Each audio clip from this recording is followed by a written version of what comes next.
आचार्य समंतभद्र विरचित रत्नकरण श्रावकाचार. तर सामायिक हे शिक्षाव्रत आपण बघत होतो. सामायिक कसं करायचं किंवा त्याचा कालावधी कसा निश्चित करायचा किंवा सामायिक म्हणजे काय हे सगळं आपण काल बघितलं. आता सामायिक कशाला म्हटलं, काल कोण होतं त्यांनी सांगा, किंवा तू पण ऐकलंय विशाखा, सामायिक कशाला म्हटलंय? म्हणजे हे जास्त महत्वाचं आहे आपल्याला बाकीच्या पेक्षा. सामायिक कशाला म्हटलंय? अशी वेळ ठरवून म्हणजे मर्यादा ठरवून एका जागी बसून हिंसादी 5 पापांचा मन वचन कायने किंवा कृत्यात अनुभवलेने संपूर्ण त्याग करून म्हणजे समताभाव धारण करणे याला सामायिक असं. म्हणजे संपूर्ण पापांचा त्याग. त्याग म्हणजे काय? 5 प्रकारच्या पापांचा त्याग आणि सर्व क्षेत्रातील पापाचा त्याग. असं नाही की आता थोड्या पापांचा म्हणजे थोड्या क्षेत्रामध्ये पाप चालू आहे, त्याचा आपल्याला काय तिथं बंद होतोय आणि त्या बाहेरचं बंद आहे, असं नाही. तर जेव्हा आपण सामायिकाला बसणार तर त्या वेळेला किंवा तेवढ्या काळापुरतं सर्व क्षेत्रातील सर्व पापांचा मन वचन कायने कृतकारित अनुमोदनेच्या द्वारे पूर्णपणे त्याग. तर त्याला काय म्हटलंय? सामायिक असं म्हटलेलं आहे. मग आज आता आपण काय बघणार आहोत की हे सामायिक कुठल्या ठिकाणी करायचं किंवा सामायिकाचं ठिकाण कसं असलं पाहिजे, तर ते आता ह्या श्लोकामध्ये सांगतायत. 99 नंबरचा श्लोक आहे. सामायिके योग्य स्थान, म्हणजे सामायिक करण्यासाठी योग्य ठिकाण कुठलं असलं पाहिजे, तर हे इथं सांगितलंय. आपण काल बघितलं ना, आपल्याला अजून सामायिक करायची काय सवय नाही आहे किंवा त्याच्यामध्ये आपल्याला रुची नाही आहे. त्याचं सवय नसल्यामुळं काय होतं, ते करू वाटत नाही किंवा त्याच्यामध्ये आपल्याला एक ठिकाणी बसून सामायिक करायचं ठरवलं तरी बाकीचे विकल्प येतात किंवा अजून बाकीच्या काहीतरी गोष्टी आठवत राहतात, त्यामुळे आपल्याला त्याबद्दल महत्त्व पण वाटत नाही. म्हणून सुरुवातीला काय सांगितले की सगळं अगोदर तुमचं सगळं व्यवस्थित करून घ्या किंवा बाकीच्या सगळ्या गोष्टींचा आपल्याला कुठं अडथळा होणार नाही. तर अशा सगळ्या गोष्टींचा विचार करून मग सामायिकाला बसायचं आहे. मग आता इथं स्थानसुद्धा सामायिकासाठी योग्य निवडायला सांगितले. जर ते स्थान योग्य नसेल तरी पण आपल्याला तिथं सामायिक नीट होणार नाही आणि मग सामायिकाबद्दल आपल्याला महत्त्व वाटणार नाही किंवा आपल्याला जर ते नाही जमलं तर ते परत करावं असं भाव होणार नाहीत. म्हणून सांगितले की सामायिकासाठी योग्य स्थान कुठलं असावं, तर ते ह्याच्यामध्ये सांगणार आहेत. माझ्या पाठीमागं म्हणा, एकांते सामयिकम.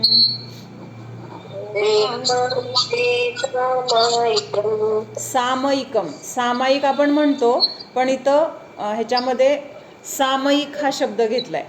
एकांते सामयिकम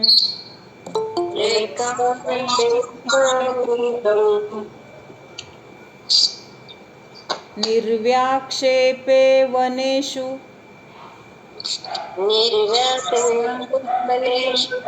वास्तुषु च चैत्यालयेषु वापि च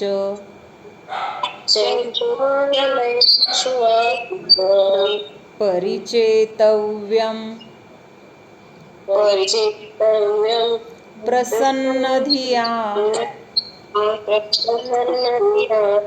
सामायिक करण्यासाठी आपलं मन सुद्धा कसं पाहिजे, तर प्रसन्न पाहिजे. जर आपलं बळजबरीने असेल किंवा आता करायला पाहिजे, नाविलाज आहे, ठरवलंय, असे कुठल्याही कारणाने जर आपण सामायिकासाठी बसलो तरी पण ते सामायिक म्हटलं जाणार नाही, तर ती एक काय झाली, बाह्य क्रिया म्हटली जाईल.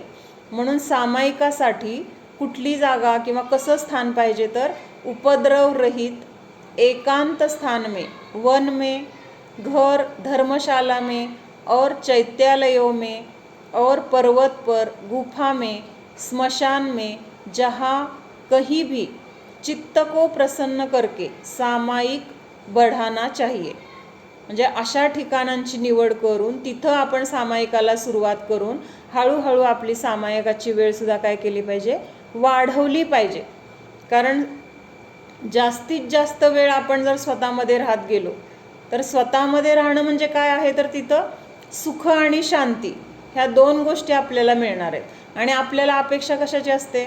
सुख पाहिजे, शांती पाहिजे, आनंद पाहिजे किंवा दुःख नको. मग जिथं हे सुख आणि शांती मिळते किंवा जिथं दुःखाचा लवलेश नाही, अशी क्रिया म्हणजे काय आहे? तर हे सामायिक आहे. म्हणून सांगितले की जास्तीत जास्त वेळ हळूहळू ह्याचा सामायिक वाढवत गेलं पाहिजे. भावार्थ वाचते. सामायिक के लिए एकांत स्थान होना चाहिए. एकांत का अर्थ है जिस स्थान में स्त्री, पशु और नपुंसक आदि का आवागमन न हो. म्हणजे जिथं सगळेच आले, म्हणजे स्त्री, पुरुष, मुलं किंवा अजून काय प्राणी, पक्षी किंवा अजून कोण असले नपुंसक वगैरे, असे कोणीही सुद्धा तिथं येत जात नसले पाहिजे. कारण आपलं मन कसं आहे? तर चंचल आहे. लगेच अशा कोण आलं कोण गेलं ह्या गोष्टींकडे आपलं लगेच काय होतं? मन आकर्षित होतं. आणि मग तिकडं गेलं मन की काय होतं? त्या विषयाचे विचार आपल्या मनामध्ये चालू होतात. किंवा समजा कोणीतरी बोलत असेल तर जे काही ते बोलतायत तर त्या बोलण्यामुळं काय होतं? त्यांच्या बोलण्याकडे आपण तिकडे आपलं लक्ष जातं आणि त्यामुळं त्या बोलण्यांमध्ये आपण पण रमून जातो किंवा त्या बोलण्याबद्दलचे विचार आपल्या पण मनामध्ये येतात. मग हे सगळं टाळलं पाहिजे किंवा टळलं गेलं पाहिजे, तरच आपलं काय होणार आहे? सामायिकामध्ये लक्ष लागणार आहे. किंवा कोणी आपल्या जवळपास काहीतरी करत असेल तर ते करत असलं तर ते जे काही आवाज आहेत त्याच्याबद्दल किंवा ते करण्याच्या जी काही गोष्ट करत असतील त्या गोष्टीचे विचार मनामध्ये येणार, काही वास येणार किंवा ते जे काही चाललंय ते काय करतेत अशी उत्सुकता लागणार. म्हणजे असं सगळं काय होतं? तर आपल्या मनाला विचलित होण्यासाठी ही सगळी कारणं म्हणजे फार त्रासदायक आहेत. म्हणून तिथं सांगितलं की एकांत स्थान निवडायचे जिथं कोणाचंही आवागमन, आवा म्हणजे येणं आणि गमन म्हणजे जाणं, म्हणजे येणं जाणं असणार नाही, अशा ठिकाणाची निवड करायला सांगितली आहे. त्याच्यानंतर निर्व्याक्षेप म्हणजे काय? चित्त को व्याकुल करने वाले शीत, वायु तथा डास, मच्छर आदि की बाधा से रहित हो. म्हणजे ह्या गोष्टी सुद्धा तिथं काय आहेत? आपल्या सामायिकासाठी बाधा उत्पन्न करणाऱ्या आहेत. मग कुठल्या गोष्टी आहेत? तर काय सांगितलंय की थंडी असेल, खूप उष्णता असेल किंवा खूप वारं असेल खूप सुटलेलं, तर तिथं सुद्धा आपण काय स्थिर राहू शकत नाही. थंडी वाजायला लागली खूप, लक्ष कुठं जाणार?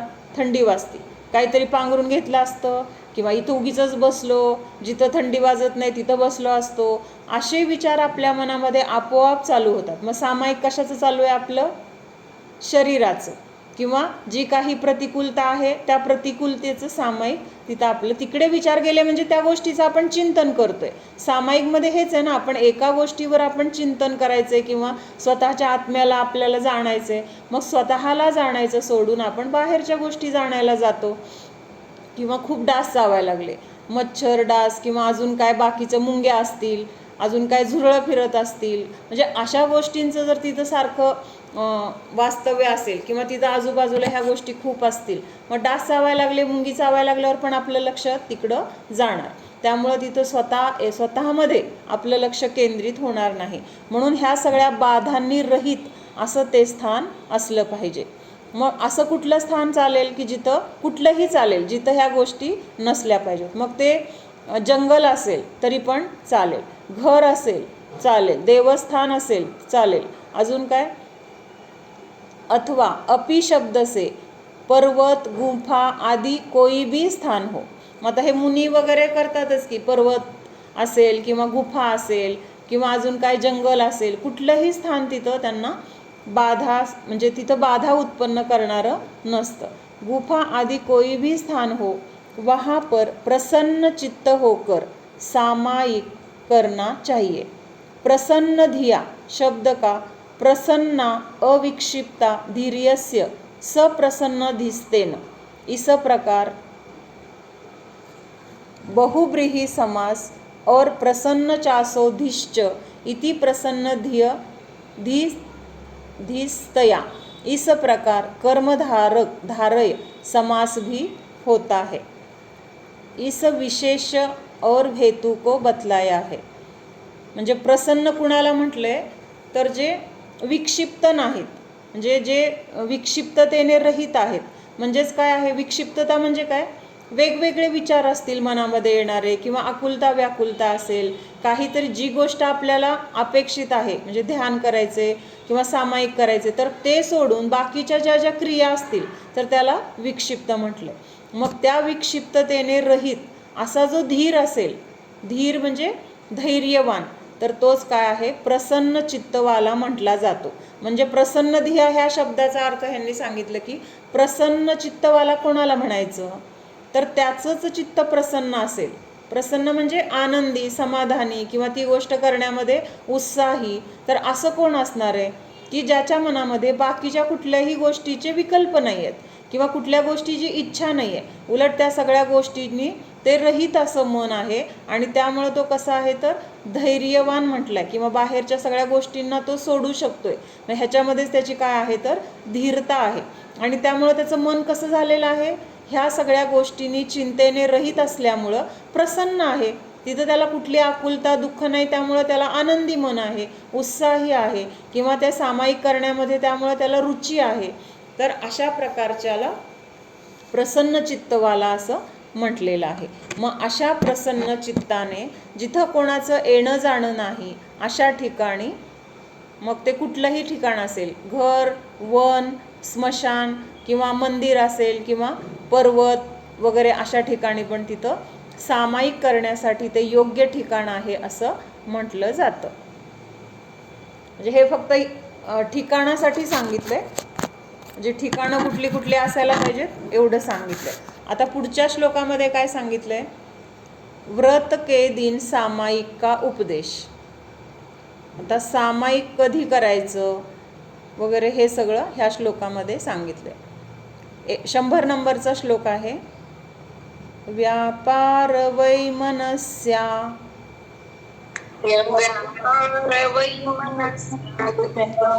द्विनिवृत्त्या मंतरात्म विनिवृत्त्या सामायिकं बध्नीया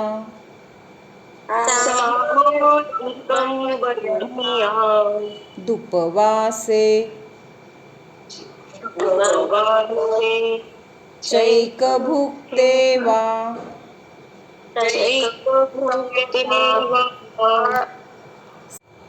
तर काय सांगितलंय की सामायिक करत असताना आपण कसं असलं पाहिजे, किंवा सामायिक कधी करायचं, असं थोडं इथं त्यांनी थोडक्यात किंवा स्थूल रूपाने सांगितलेलं आहे. व्यापार आणि वैमनस्य. वैमनस्य म्हणजे काय, तर शत्रुत्व, किंवा कुठल्या गोष्टींमुळे आपलं मन कलुषित झालं असेल कुणाबद्दल, कुठल्या गोष्टींबद्दल, तर त्याला म्हटलंय वैमनस्य. आणि व्यापार. व्यापार म्हणजे काय, व्यापार म्हणजे फक्त व्यवसाय असं नाही, तर ज्या ज्या क्रिया आपण करतो ना, तर त्या सगळ्या गोष्टींना व्यापार म्हटलं जातं.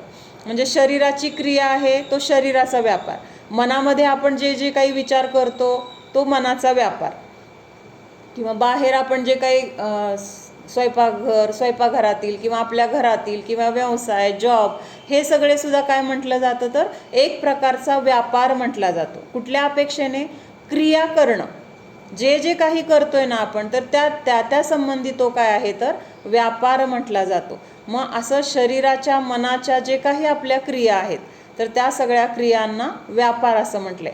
आणि ह्या सगळ्यातून काय सांगितलंय, व्यापार वैमनस्यादी, म्हणजे हे दोनच मुख्यतेने घेतले तरी ह्याला धरून सगळ्या क्रिया, आधी म्हणजे काय येणार, आधी सगळ्या क्रिया त्याला धरून येणार. आणि त्याच्यामधून काय व्हायचंय, विनिवृत्त्या, म्हणजे विशेष रीतीने निवृत्त होणे. निवृत्त होणे म्हणजे काय, त्या क्रिया करण्यापासून आपण अलिप्त होणे, किंवा त्या गोष्टींच्या विचारांचा जे काही आपल्या मनामध्ये सतत काही ना काही विकल्प चालू असतात ना, त्या गोष्टीबद्दलचे, ते करण्याबद्दलचे किंवा झाल्या त्याच्याबद्दलचे, तर हे जे काही विकल्प आहेत, तर ह्याच्यापासून आपण दूर होणे म्हणजे काय, ते मनामध्ये विचार न येऊ देणं, किंवा त्या विचारांपासून अलिप्त होणं म्हणजेच त्या गोष्टींचा विचार न करणं.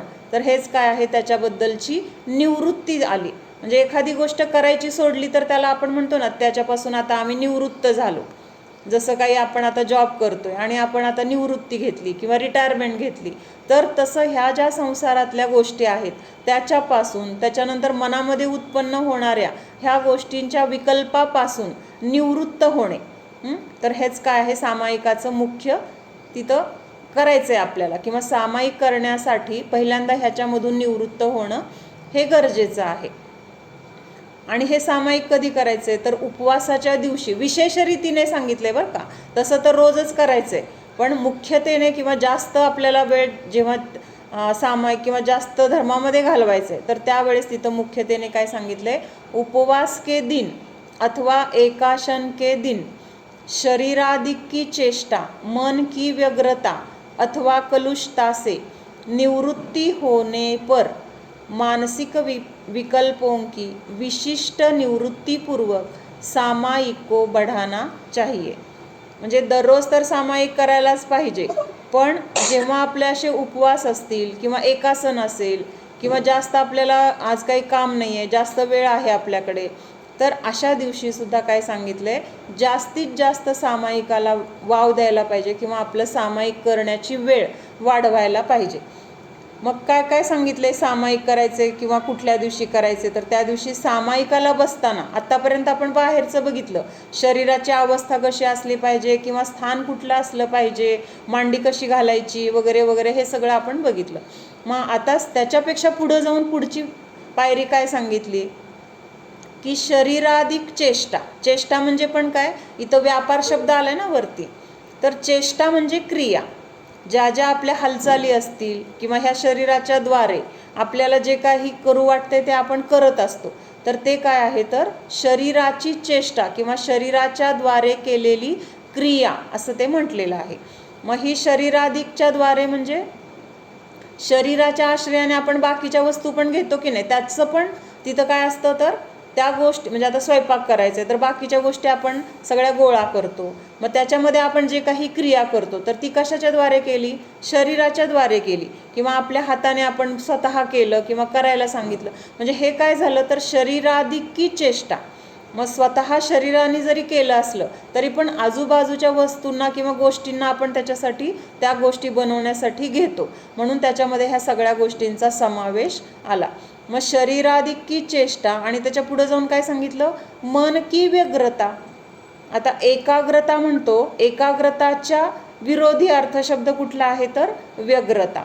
व्यग्रता म्हणजे काय, एकाग्रताचा अर्थ काय होतो की एका गोष्टीवर आपलं मन स्थिर राहतं किंवा एकाच गोष्टीचा आपण परत परत विचार करत राहतो, तर त्यावेळेस त्याला काय म्हणतो आपण एकाग्रता किंवा एकाग्र होणं असं म्हटलं जातं. मग एकाग्रता ही फक्त अभ्यासासाठी किंवा सामायिकासाठीच असंच होते का आपल्याकडून एकाग्रता, तर असं नाही. आपल्याला जी गोष्ट आवडत असते तर ती गोष्ट आपण मनापासून करतो किंवा त्याच्यामध्ये आपण अगदी तल्लीन होऊन ती गोष्ट करत असतो, तर त्यावेळेस आपण काय म्हटलं जातं की आपण त्या वस्तूमध्ये किंवा त्या क्रियेमध्ये तल्लीन आहोत, म्हणजेच तिथं आपण एकाग्र आहोत.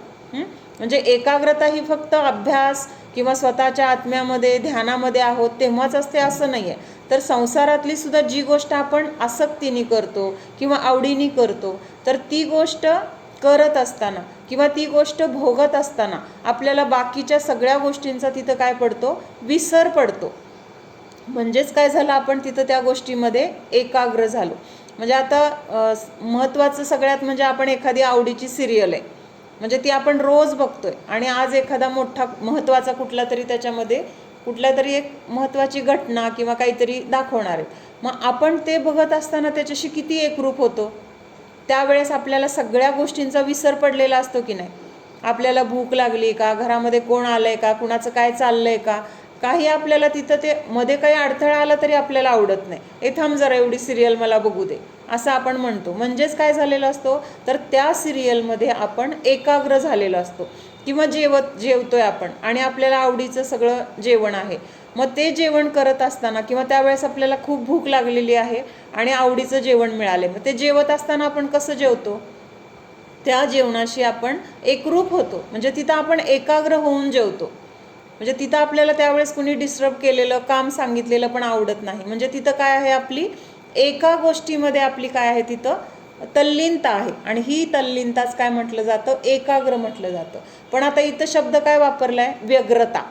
मग एकाग्रताच्या विरुद्ध काय आहे, व्यग्रता. मग इथं काय व्यग्रता म्हणजे काय आहे, तर आपल्या मनामध्ये एका वेळेस कितीतरी प्रकारचे आपण विकल्प करत असतो. म्हणजे मनामध्ये तिथं आपण फक्त एकाच गोष्टीचा विचार करतोय का, एक झालं की दुसरा विचार, दुसरा झालं की दुसऱ्या कुठल्या तरी दुसऱ्याच गोष्टीचा विचार, म्हणजे घरातला असेल, कधी काय शरीराचा असेल, कधी कुठल्या बाहेरच्या व्यक्तीचा असेल, कुठल्या क्रियेचा असेल, घडलेल्या घटनाचा असेल. म्हणजे अशा वेगवेगळ्या पद्धतीचे सगळे विचार आपल्या मनामध्ये असतात.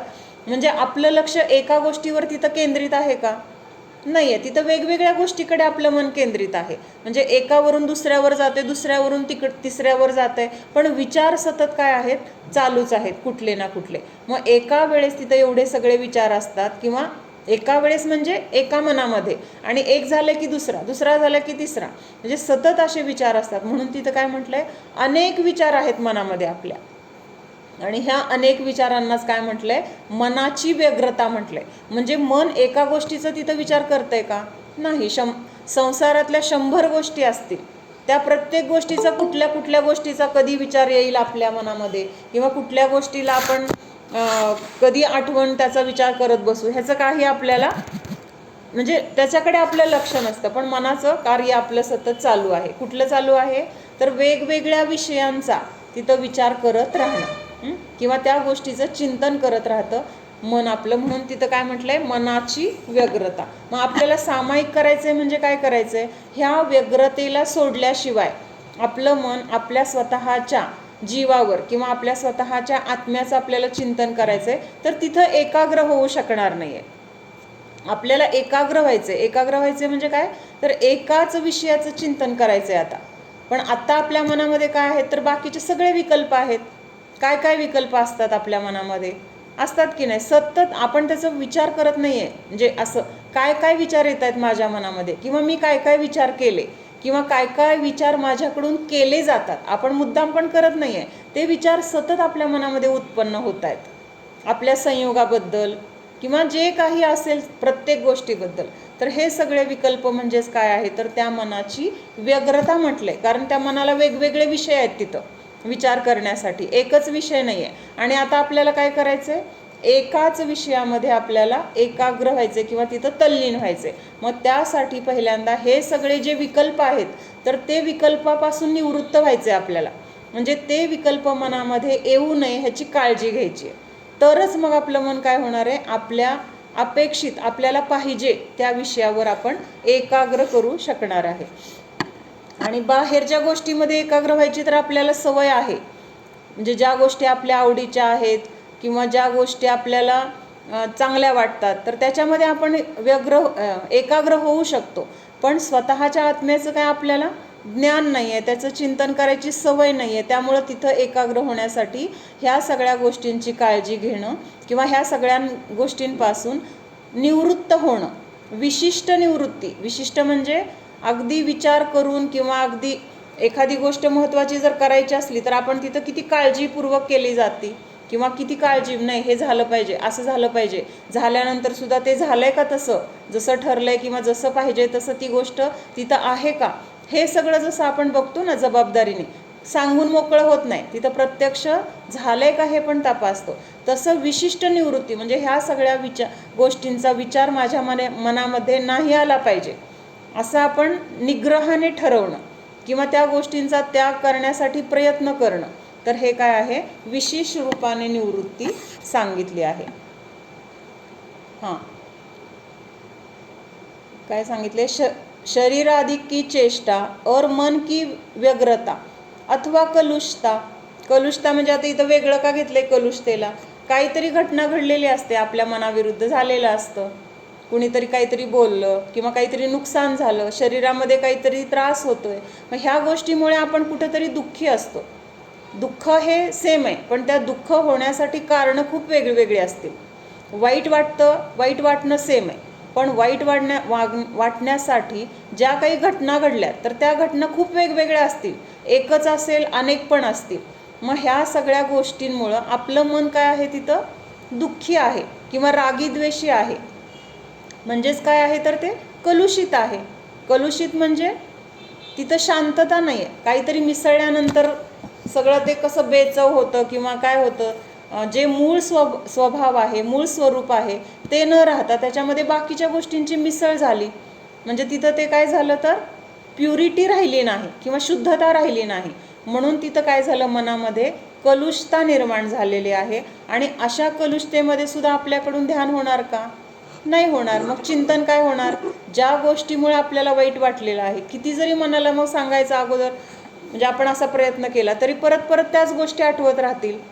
म्हणून ह्या गोष्टींच्या बद्दलचा जे काही राग, द्वेष, इष्ट अनिष्ट हा जो भाव आहे, तर तो भाव नष्ट होण्यासाठी प्रयत्न केला पाहिजे. आणि तो सुद्धा कसा केला पाहिजे? विशेषपूर्वक, म्हणजे विशिष्ट प्रयत्नाच्या द्वारे. सहज होणार नाही आहे. का नाही होणार सहज? तर आपल्याला ह्याच गोष्टी करायची सवय आहे ना अनादिकाळापासून. मग जी सवय नाही ती सवय करण्यासाठी पहिल्यांदा ही सवय आहे ती ज्या चुकीच्या सवयी आहेत तर त्या मोडाव्या लागतील. त्या चुकीच्या सवयी मोडल्याशिवाय चांगली सवय आपल्याला लागणार नाही. म्हणून त्या सवयी मोडण्यासाठी आपल्याला विशेष प्रयत्न करायचे. म्हणून तिथं सांगितलं की ह्या सगळ्या गोष्टींपासून विशेष निवृत्ती घ्यायला सांगितलेली आहे. कलुषता से निवृत्ति पर मानसिक विकल्पों की विशिष्ट निवृत्तीपूर्वक सामायिक को बढ़ाना चाहिए. म्हणजे असं ह्या सगळ्या शरीराची क्रिया, मनाची ही सगळी व्यग्रता, त्याच्यानंतर जे काही कलुषता असेल, कोणाबद्दल रागद्वेष मनामध्ये उत्पन्न होत असतील, कुठल्या गोष्टीबद्दल वाईट वाटलं असेल, तर ह्याचं सगळ्यांची विशेष निवृत्तीपूर्वक काय करायला पाहिजे तर सामायिकासाठी वेळ वाढवली पाहिजे किंवा सामायिक करण्यासाठी प्रयत्न केला पाहिजे. सामायिक की वृद्धी किन भावों से करे, म्हणजे हे सामायिक आपल्याला जे काही करायचे किंवा वाढवायचे तर ते कुठल्या भावांच्या द्वारे करायला पाहिजे. इसके उत्तर स्वरूप में बतलाते हैं कि व्यापार शरीर की चेष्टा और वैमनस्य मन की व्यग्रता अथवा चित्त की कलुषता से रहित होकर मानसिक विकल्पों को विशेष रूप से हटाते हुए उपवास अथवा एकाशन के दिन विशेष रूप से सामायिक को बढ़ाना चाहिए. म्हणजे समजा आपण रोज करतोय, अर्धा तास करतोय, पाऊण तास करतोय, मग असं एकासन आहे, उपवास आहे, तर त्या दिवशी त्याची वेळ वाढली पाहिजे. मग 1 तास असेल, 1.5 तास असेल, किंवा दिवसातून 3 वेळा आपण करत असेल तर त्यावेळेस 4 वेळा केलं, आणखीन 5 वेळा केलं. म्हणजे जसं जसं आपल्याला मध्ये थोडासा गॅप घेऊन जर आपल्याला शक्य असेल तर तिथं ते वाढवायला पाहिजे असं सांगितलंय. यहाँ पर चकार से उससे अन्य समय का भी ग्रहण होता है, अर्थात उपवास और एकासन के सिवाय अन्य दिनों में भी सामायिक को बढ़ाना चाहिए. म्हणजे फक्त उपवास आणि एकासन असेल किंवा व्रत असेल त्या दिवशी सामायिक करायचं असं नाही आहे. तर काय सांगितलंय? विशेष रीतीने त्या दिवशी जास्त करायला सांगितलंय, पण बाकीच्या दिवशी पण सामायिकाची वेळ वाढवायला पाहिजे असं सांगितलंय. समजलं? हे थोडंसं अवघड वाटलं का आत्ताचं? समजलं ना? म्हणजे कसं निवृत्त व्हायचंय, कशापासून निवृत्त व्हायचंय. पुढचा श्लोक बघूया. प्रतिदिन सामायिक का उपदेश. आता रोज सामायिक केलं पाहिजे असा उपदेश आपल्याला सांगतायत. 101 नंबरचा श्लोक आहे. सामयिकं प्रतिदिवसम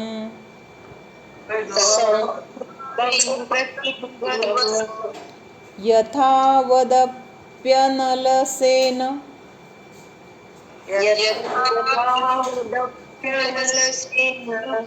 चेतव्यं व्रतपंचक परिपूर्ण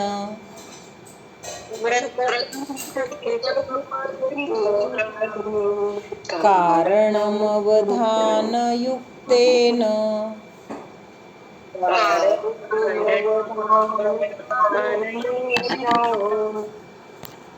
सामायिक कधी केलं पाहिजे तर प्रतिदिवसम, म्हणजे प्रत्येक दिवशी, म्हणजेच दररोज हे सामायिक केलं पाहिजे. यथावदप्यनलसेन चेतव्यम. म्हणजे याचा अर्थ काय घेतलाय?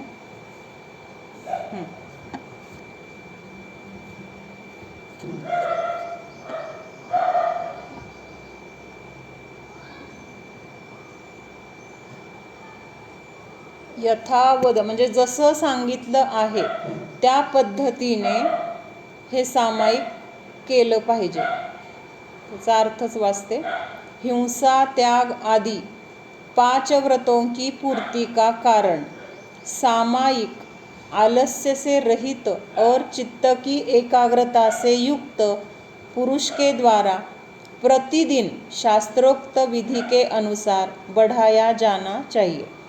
म्हणजे काय सांगितलंय की हे सामायिक कशासाठी करायचे, तर जे काही आपण 5 पाप ह्यांचा त्याग केलेला आहे, हिंसादी जे काही 5 पाप आहेत तर त्याचा त्याग करून 5 प्रकारची व्रत धारण केलेली आहेत. तर त्या 5 व्रतांची पूर्णता कशामध्ये आहे, तर हे सामायिक करण्यामध्ये आहे. म्हणजे व्रत तर धारण केली, पण जर आपण सामायिक केलं नाही तर ती व्रत अपूर्ण म्हटली जातात. का अपूर्ण म्हटली जातात, तर सामायिकाला एवढं महत्त्व का आहे की बाहेरची व्रत तर घेतली आहेत, सगळ्या 5 प्रकारच्या पापांचा तर त्याग केला आहे, मग तरी पण सामायिक करणं का गरजेचं आहे, किंवा सामायिक नाही केलं तर तिथं व्रतांना अपूर्ण का म्हटलंय. तर याचं कारण म्हणजे काय आहे, व्रत म्हणजे काय आहेत, तर बाह्य क्रिया आहेत. शरीराच्या द्वारे ज्या काही क्रिया होतात आणि त्या क्रियांच्या द्वारे जी काही हिंसा, विराधना किंवा जी बाकीची सगळी पापं सांगितली आहेत तर ती पापं होत आहेत, तर त्या पापांचा तर तिथं त्याग झाला. पण ह्या सगळ्या बाहेरील क्रिया असल्यामुळं तिथं आपल्या स्वतःच्या आत्म्याचा कुठं काय विषय आहे. ह्याची हिंसा होऊ नये, मला कुणाला फसवायचं नाही आहे, मला कुणाची चोरी करायची नाही आहे, मला कुशील सेवन करायचं नाही आहे, किंवा मला परिग्रह वाढवायचा नाही आहे, किंवा आहे त्या परिग्रहामध्ये सुद्धा मला कमी करायचं आहे, असं हे सगळं काय झालं, विचार बाहेरच्या गोष्टींमध्ये झाले. म्हणजे हे 5 प्रकारची जी पापं आहेत त्याचा त्याग करणं, किंवा त्याचा त्याग करण्यासाठी आपण जे काही व्रत घेतो किंवा आपण जे काही मर्यादा करतो परिग्रहाची वगैरे, तर ती सगळी बहिरंगातून दिसते ना. म्हणून व्रत हे नेहमी शरीराच्या आश्रयाने केलं जातं, असं म्हणून त्याला बहिरंग तपामध्ये घेतले. मग ही सगळी व्रत म्हणजे काय आहेत, बहिरंग तप आहे. आणि आपल्याला महत्त्वाचं कुठलं आहे, अंतरंग तप महत्त्वाचं आहे. मग अंतरंग शुद्धीसाठी किंवा अंतरंग तपासाठी महत्त्वाचं काय आहे, तर सामायिक महत्त्वाचं आहे.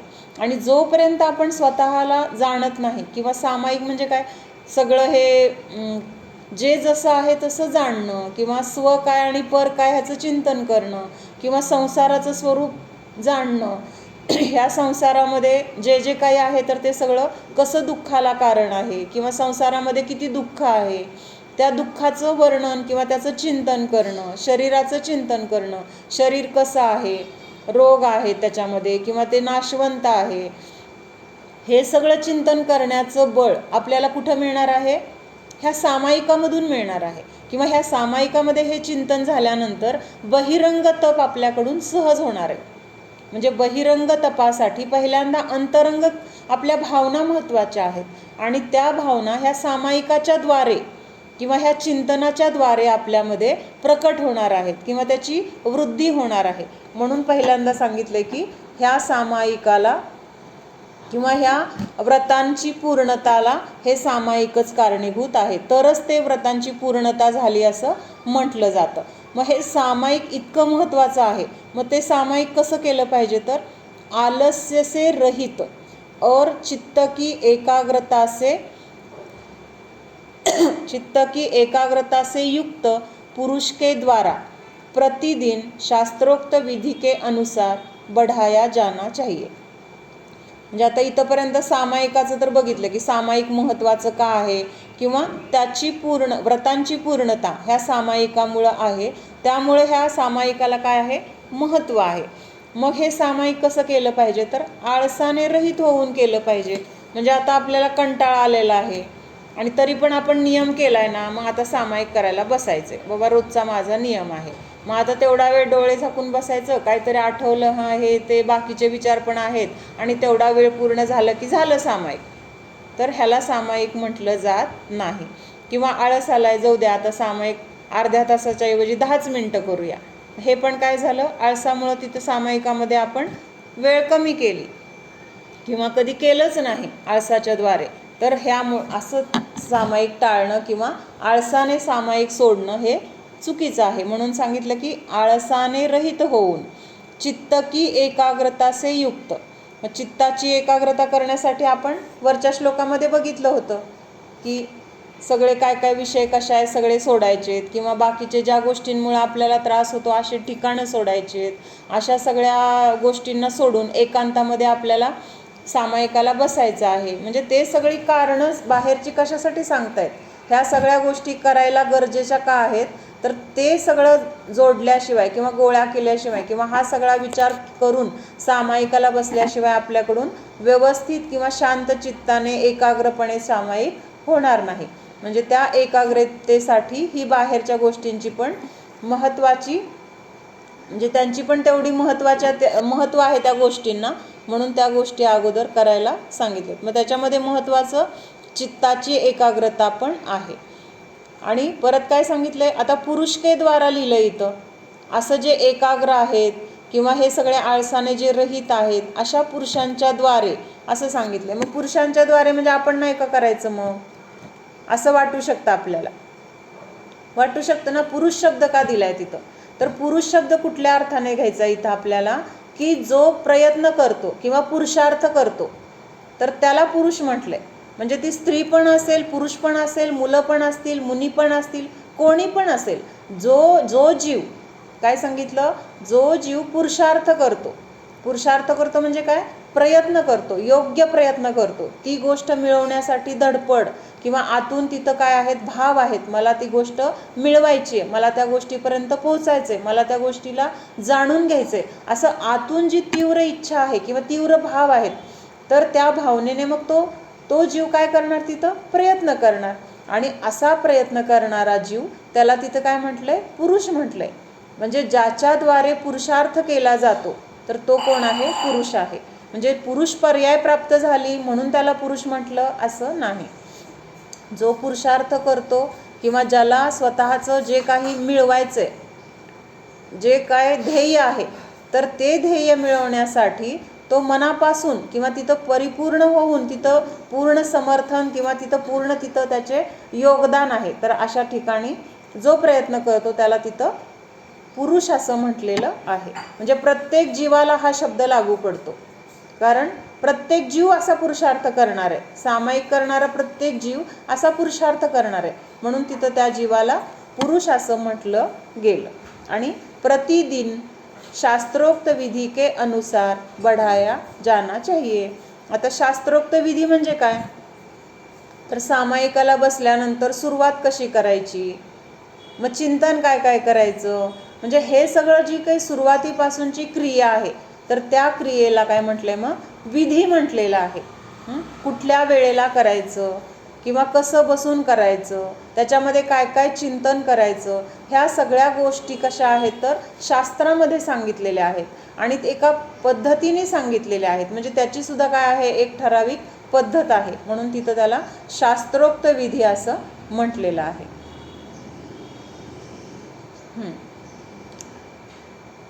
यहाँ पर बतला रहे हैं कि कोई यह न समझ ले कि उपवास अथवा एकासन के दिन ही सामायिक करना चाहिए, अन्य दिनों में नहीं. म्हणजे आता श्लोकामध्ये तिथं उपवास आणि एकासन हा शब्द आला ना, मग असं वाटू शकतं की फक्त उपवास असेल, एकासन असेल तरच सामायिक करायचं, एरवी करायचं नाही. तर असं नाही, तर प्रत्येक दिवशी सामायिक केलं पाहिजे असं इथं म्हणून सांगितलं. सामयिकम प्रतिदिवसम, म्हणजे प्रत्येक दिवशी सामायिक केलं पाहिजे. इसी का निराकरण कहते हुए कि शास्त्रोक्त विधि का अतिक्रमण नहीं करते हुए. अतिक्रमण म्हणजे काय, जे काही शास्त्रामध्ये सांगितलंय तर त्याला सोडून दुसरंच काहीतरी करणं किंवा त्याच्यावर त्या गोष्टी सोडून देणं किंवा त्याच्यामध्ये दुसरं काहीतरी मिलावट करून करणं, तर त्याला म्हटलं अतिक्रमण असं. म्हणजे जे ठरलेलं आहे त्याच्या बाहेरच्या गोष्टी करणं, तर ह्याला अतिक्रमण म्हटलंय. मग शास्त्रोक्त विधि का अतिक्रमण नहीं करते हुए प्रतिदिन सामायिक करना चाहिए. सामायिक करने वाला पुरुष आलस्य रहित तथा चित्त की एकाग्रता से युक्त होना चाहिए, क्योंकि सामायिक में हिंसादि पंच पापों की निवृत्ति हो जाती है। इसलिए पांचों व्रतों की परिपूर्णता स्वरूप सामायिक के काल में अणुव्रत भी महाव्रत रूपता के कारण है। म्हणजे आता इथं तर पूर्ण सगळ्या प्रकारच्या पापांचा आणि सगळ्या क्षेत्रातील पापांचा तेवढ्या सामायिकाच्या काळापुरता का होईना पूर्णपणे त्याग होतो. म्हणजेच तिथं काय म्हटलंय, मग एक महाव्रतीसारखं झाला तो जीव. महाव्रती कशा असतात की ज्यांनी पाचही प्रकारच्या पापांचा पूर्ण त्याग केलाय. म्हणजेच तिथं ते महाव्रताला धारण केलेलं आहे. त्यांच्याकडून कुठलंही अणुभर सुद्धा पाप त्यांच्याकडून होत नाही, म्हणून त्यांना महाव्रत म्हटले. मग जेव्हा हा जीव सामायिकाला बसला, सामायिक करत असताना कुठली क्रिया चालू आहे? कुठलीच नाही. मनामध्ये चिंतन काय चालू आहे? आत्म्याचं चिंतन चालू आहे.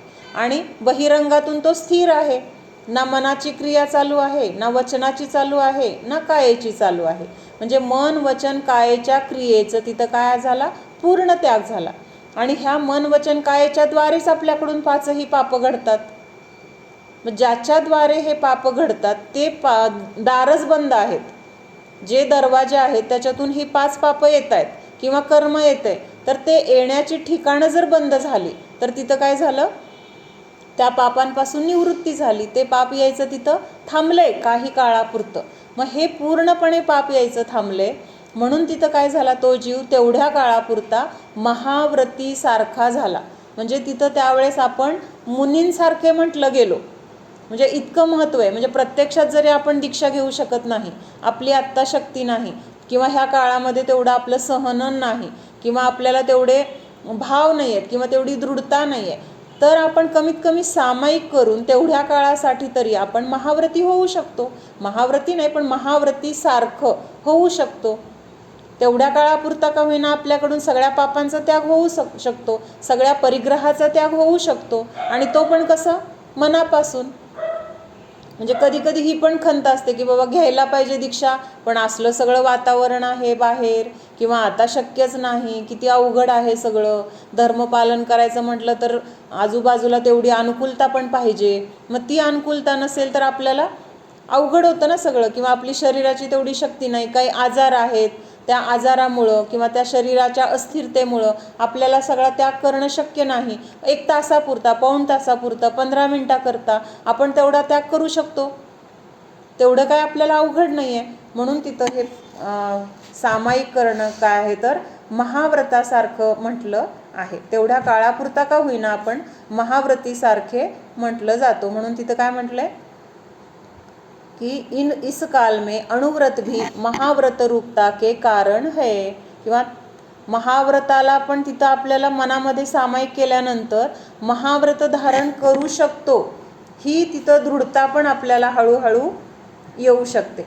म्हणजे हळूहळू आपण सामायिक करायला सुरू केलं, सामायिक करण्याची वेळ वाढवत गेलो, तर त्याच्यातून आपल्याला ही मनामध्ये दृढता येते ना, अरे मी त्याग करण्यासाठी माझ्यामध्ये तेवढी शक्ती आहे, किंवा तेवढं सामर्थ्य आहे माझ्यामध्ये, किंवा ते विश्वास आपल्याला येतो की तेवढा वेळ त्याग केलाय ना, म्हणजे मी सगळा पण त्याग करण्याची माझी तयारी होऊ शकते. भले आत्ता नाही, पण हळूहळू मी त्या स्टेजला पण जाऊन पोचू शकतो. हा विश्वास आपल्याला कधी येणार?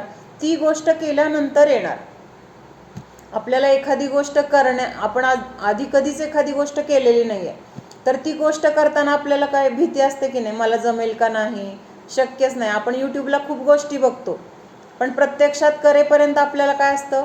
भीती असते मनामध्ये की त्यांनी केलं तसं मला जमेल का नाही. पण जेव्हा आपण करतो, केल्यानंतर काय विश्वास येतो? सोपं आहे, मी पण करू शकतो, करू शकते, असा तिथं विश्वास आपल्याला येतो.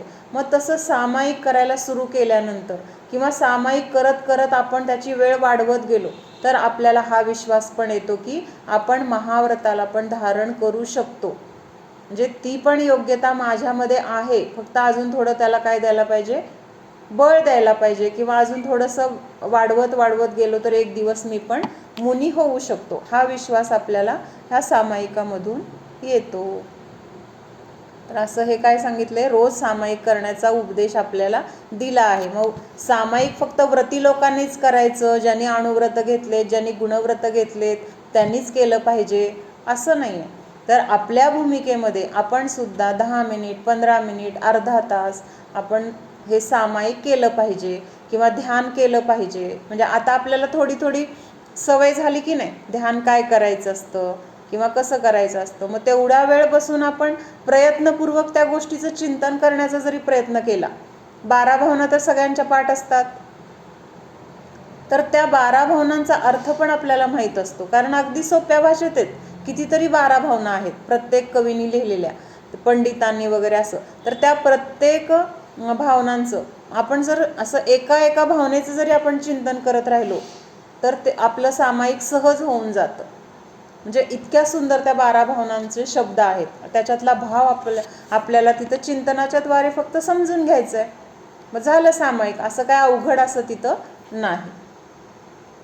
म्हणून हे सामायिक आपण प्रयत्न करायचा आहे सगळ्यांनी की 10 मिनटं तरी दररोज सामायिक करायचं, किंवा 10 मिनटं तरी दररोज असं ह्या सगळ्या गोष्टींचा मला त्याग करून बसायचे. बघू हे सगळं माझं, हे सगळं माझं नाही आहे असा विचार करून आपण 10 मिनटं बसूया असं आपण जर स्वतःला सांगितलं तर प्रयोग करायला काय हरकत आहे. प्रयोग केल्यानंतरच आपल्याला कळणार आहे ना नक्की काय आहे, आणि मग त्यावेळेस आपल्याला हलकं वाटेल. चला हे काय नाही आहे ना माझं, म्हणजे ह्याचं काय करायचं आहे, हे काय कसं झालं, असं का झालं, असं व्हायला पाहिजे, हा सगळा विषयच तिथं संपतो. म्हणून 10 मिनिट तरी ह्या सगळ्यापासून मी वेगळा आहे असं चिंतन करत तिथं रोज सामायिकाची स्वतःला सवय लावायची. तर आत्ता सांगते उद्याचा नियम. उद्या सगळ्यांनी 10 मिनिट, 15 मिनिट, ज्याला जेवढं शक्य आहे, कमीत कमी 10 मिनिट, जास्तीत जास्त किती पण वेळ सामायिक करायचं. उद्याचा हा नियम आहे. कोणीतरी मी टाकते ग्रुपवर,